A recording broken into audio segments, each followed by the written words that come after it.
Thank you, Chair Hassan. Appreciate the chance to have this hearing, and Mr. Dodaro, appreciate your willingness to continue to serve after all the years. Greatly value your expertise and your commitment to our government and to our country. I simply can't imagine what it's like having your job and the job of your colleagues. Somehow, the image that comes to mind is a honeybee coming to a mountain meadow filled with flowers. It's like, how do I begin? How do I start? There's so much waste, fraud and abuse, duplication, fragmentation. It's like, where do I begin? And I salute you for finding many places to begin and making the recommendations you have. I'm cognizant of the many items that you have recommended in the past that remain open from various agencies, but also of the many areas that actually have resulted in savings having occurred.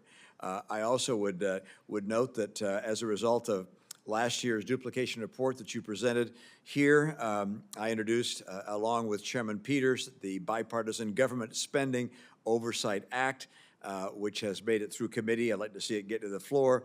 I appreciate your support for that legislation and hope that we finally get it done. I also am concerned about the ability to maintain a strong and effective workforce at the federal government level, given the telework policies that we have, the figures we're seeing for vacancies in government buildings give me some concern, wonder whether we're really getting the productivity from our employees that we hope to do. Earlier this month, my colleague Senator Manchin and I introduced legislation to ensure that federal agencies are operating effectively by placing reasonable limits on the use of employee teleworking. I'd like to get your perspectives on that. But today, we come to hear your report and hopefully to once again fashion legislation that will promote the ideas you bring forth, as well as create a bit of a hot seat under the individuals responsible for managing our federal government. The 2024 GAO report highlights ongoing fraud in the Employee Retention Tax Credit Program. And the fraud was so extreme that the IRS basically said, okay, we're going to stop processing these claims. In your opinion, is the ERTC still a valid program? Has it outlived its usefulness? Should we basically say enough already for the ERTC? Yeah, it's basically over, but they could still file amended returns over that period of time. I think that the program was a bit ill-fated from the beginning. There's confusion about it versus the Paycheck Protection Program and whether it'd be duplication. In 2022, we raised and made recommendations to IRS to better focus on compliance issues in this area, have a plan and document things. You know, fortunately, they've taken this action to put a pause in, but there's a lot of programs. So the program is in effect over, but the tax implications are going on for a little bit. IRS needs to focus on this, document it, and recover, you know, if they've overpaid in some of these areas, recover the money. And I presume not continue to make new payments Right. going out under the program. Right. It ought to be eliminated. Right. We're gonna continue to focus on it to make sure it's done right. I mentioned our fraud estimates, Senator Romney, on the program spending side. We're gonna do one on the revenue side. You know, our estimate doesn't cover tax fraud. A lot of these tax credits have potential compliance problems with them. Earned income tax credit is one of the highest improper payments up there with Medicare and Medicaid. We've pointed out problems in other tax credit issues in addition to just tax fraud on normal returns.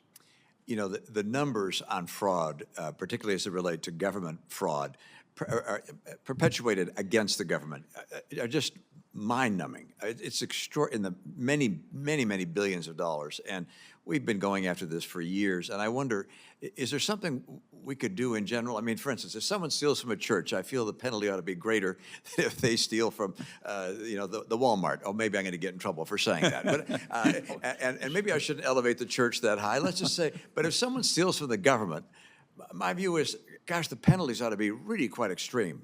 One, we ought to have good systems for finding you. so that people aren't tempted? And two, if we do find you, boy, you're really going to have the book thrown at you.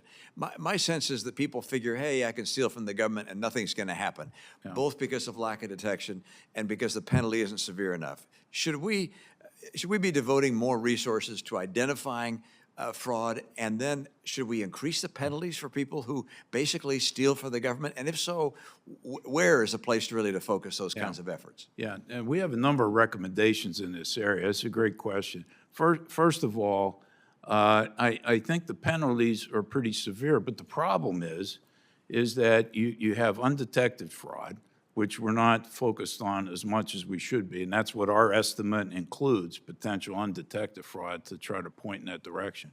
But I sat next to testifying before the House on Medicare and Medicaid programs. The Inspector General from HHS basically said they have 300 to 400 viable cases of fraud that they can't investigate because they don't have the resources. And then you have the statute of limitations. Now, on the PPP program, Congress extended it from 5 to 10 years.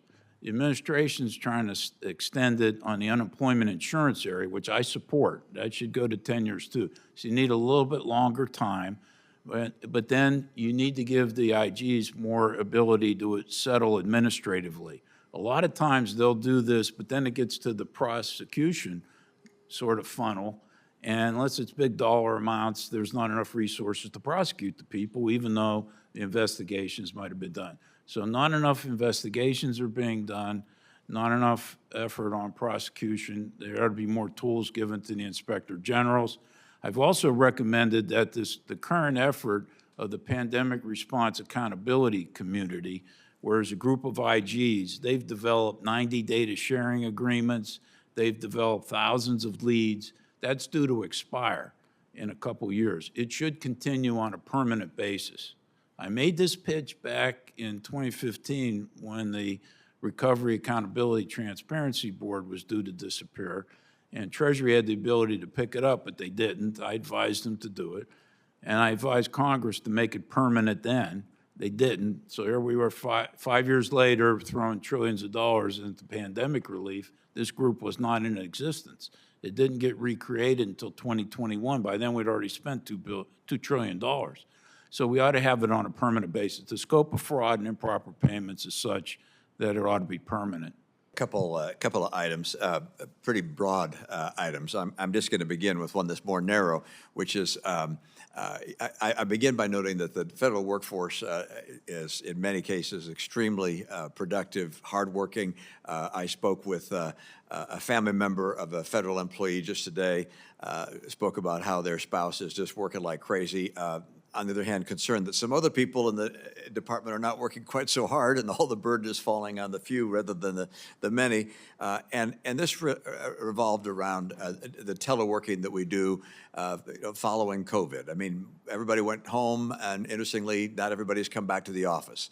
Had the response time of consumer calls, people calling in either the IRS or calling in for information on labor, agriculture, and so forth, had the response time been the same as before COVID, fine. But in fact, the lines are longer, people are having a harder time getting in touch with the government, and so you wonder, how well is teleworking work for us, and do we need to oversee somehow in a better way, a more effective way, what happens when people are working from home? Do you have any sense of whether this is an issue we need to give consideration to? Yes, we're looking at that issue right now across government and a number of different agencies. What effect has it had on customer service, on the agency achievement of its mission, and those sorts of things. On recruitment and retention, too, there's issues there. I'd say the focus Congress ought to put on this, in my opinion, is on outcomes, as you said. Are we getting the right outcomes that we want to achieve? And not try to micromanage how that happens, but if you don't get the right outcomes, you need to hold the agencies accountable. It may be that it's telework, or it may be they don't have the right people in the first place. They haven't trained them properly to answer the calls. They're not holding them accountable. And, you know, people aren't smarter just because they're sitting in a government building. I mean, you know, so, but I think it's outcome-oriented is really the way, that's the way I manage the GAO workforce. I said, you know, we get the right outcomes, you can have workplace flexibilities, but if we don't get the right outcomes, we're not going to do it. Fortunately for us, we study it and evaluate it, and our outcomes are really good. And it doesn't matter, you know, where people are. But we're in a knowledge agency. Plus, there are skill gaps across the government. Of the 37 high-risk areas, 26 or 5 are on there because they're critical skill gaps. Right now, there's struggle to get AI people, whatever. The government can't pay the same salaries, but you can give some workplace flexibility. You can get some high-tech talent, and we've been able to do that. GAO scientists, computer security people, by giving them some workplace flexibilities they can't get anywhere else, but you wouldn't have that caliber of talent in government in case you did that. So there needs to be flexibility depending on the mission. Now, some agencies need to have people there to deal with the public that can't deal on a computer basis. But I think the way to approach this, and it would solve broader problems, is to focus on outcomes. You know, or what are your goals? Where are you short? What are you doing to make improvement, and to hold the agency officials accountable? You know, I'm up here all the time before Congress discussing shortcomings in the agencies. They're less up here defending what they're doing and telling Congress what they're going to do to fix some of the problems. So I think more oversight would be effective. I think you're right to be concerned about this, but the focus, in my opinion, ought to be on, are they achieving their missions? And if not, why not? AI, you said the magic word that I want to talk about just briefly or get your perspectives on. It's going to be extraordinarily disruptive. It's going to be helpful, make us more productive. I would imagine much of what AI does is going to be focused on white-collar work. That's mostly what government does, is white-collar work. Will AI dramatically reduce the need for personnel, do you believe, in the federal government? Are there adjustments we're going to need to make to usher in the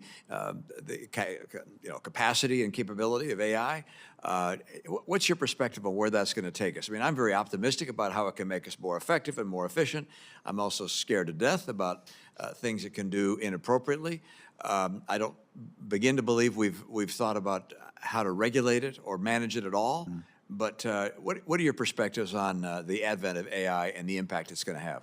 Yeah, I think looking at it broadly, beyond the federal government, just for the country as a whole, I think it'll have enormous implications for the workforce, both in a positive and a negative way. And it could affect blue collar as well as white collar broadly across the government. You're right in terms of the government workforce. You know, we've done, since 2018, we've done 50 studies on AI.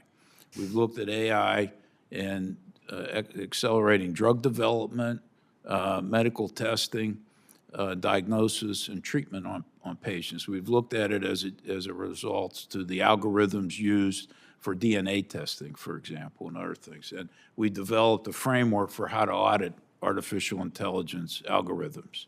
In the government, I'm mostly concerned because, as we talked a little bit with Senator Langford, some of the data in the government is not good at all. It's not complete, it's not accurate, it's not reliable, and if it's used for AI applications, all you're going to get is bad outcomes faster.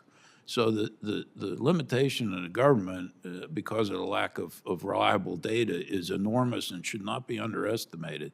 Also, the federal government, you know, we've looked at the applications in DOD, as well as in civilian applications.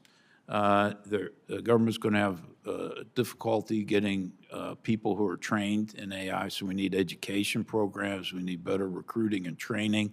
You know, we're still short in computer security people, even though that's been a problem for decades now.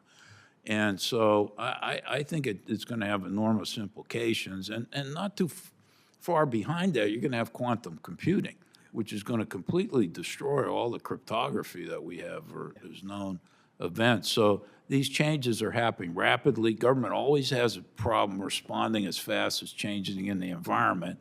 And these science and technology changes are coming the fastest in human history. And so we got to keep up better in these areas. So you're right to be concerned about AI. It has potential benefits if managed properly. It can also have a dark side too, just like any other technology that could be used to perpetrate fraud in other areas. We already seen some fraudsters, using AI against the government. They're pretty more creative, and they have more flexibility than the government areas. But speaking on fraud, just one last point on that. We work with Congress. There's a Fraud Reduction and Data Analytics Act that implemented in 2016 GAO's framework for preventing fraud in the government. And agencies just haven't implemented it, and Congress hasn't held them accountable. And one of the things they're supposed to do is do a fraud risk assessment of new programs. When SBA did the first fraud assessment on the Paycheck Protection Program in February 2022, when the program was over, so they weren't ready. That law was in place 4 years before the pandemic, and they didn't really, and many agencies didn't do it too. I don't mean to single them out alone. So that's another tool that I think Congress could use to help prevent fraud in the first place.